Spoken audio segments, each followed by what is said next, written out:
Velkommen til Newspeak, jeg hedder Jeppe Juhl.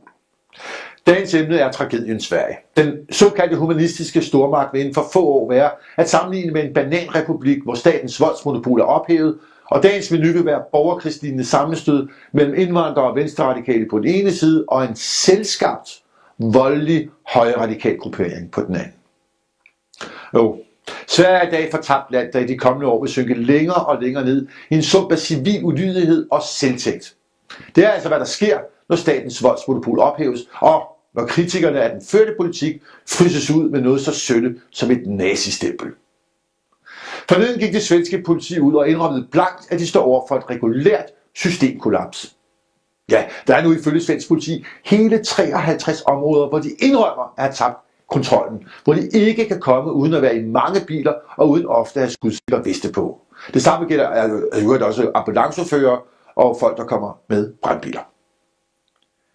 Et af verdens bedste lande er på bare en generation blevet ødelagt af deres egne politikere og af en komplet uduelig, inkompetent og fej presse, der i latterlig og pinlig politisk korrekthed svigtede deres rolle og talte magthaverne efter munden, i stedet for at påpege det åbenlyse vanvid i de idealistiske eksperimenter, som deres politikere foretog.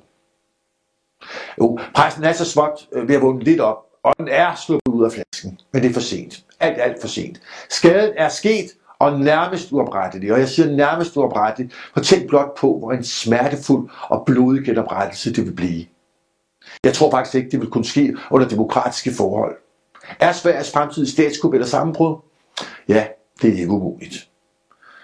Journalisterne i Hinsidan bærer en stor del af skylden. Skam jer!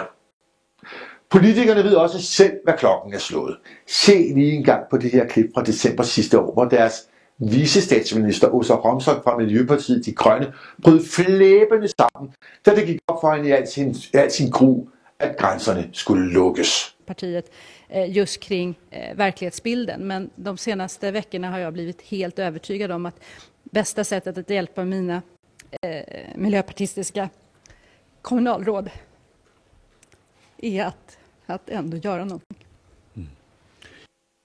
Hold nu kæft, hvor er det dog patetisk at overvære.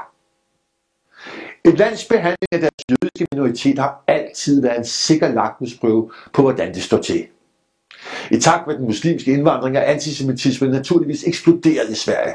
Det er hadforbrydelser over for homoseksuelle naturligvis også, og kvindeundertrykkelse.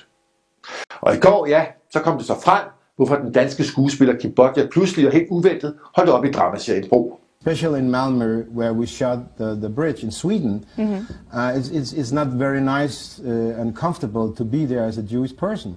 Bodnias valg er forståeligt, og masser af svenske jøder i Malmø har også stemt med fødderne og forladt byen. Enten til Göteborg eller til Stockholm, eller i mange andre tilfælde til Israel. At Sverige skifter deres ekstremt velfungerende og totalt assimilerede jødiske befolkning ud med analfabeter og voldsmænd fra Nordafrika og Mellemøsten er naturligvis en katastrofe på så mange niveauer. Jeg har igennem 15 år arbejdet tæt sammen med fortræffelige svensker. Jeg har boet og arbejdet i Stockholm, og når jeg påpegede deres vanvittige politik, rystede de opgivende på hovedet. Ikke over politikken, men over mig. De var meget mere fokuseret på deres gamle fascister, altså sådan nogle syge skinheads, end de var på de nye, dem de lige har importeret. En ting er, at vores broderfolk har afskaffet deres land. Men den egentlige grund til dette indslag er, at vi i Danmark i den grad skal se på Sverige. For hvad er det egentlig, der tilsiger, at vi ikke ender som dem? Jo, deres indvandringspolitik har været langt mere sindssyg end vores.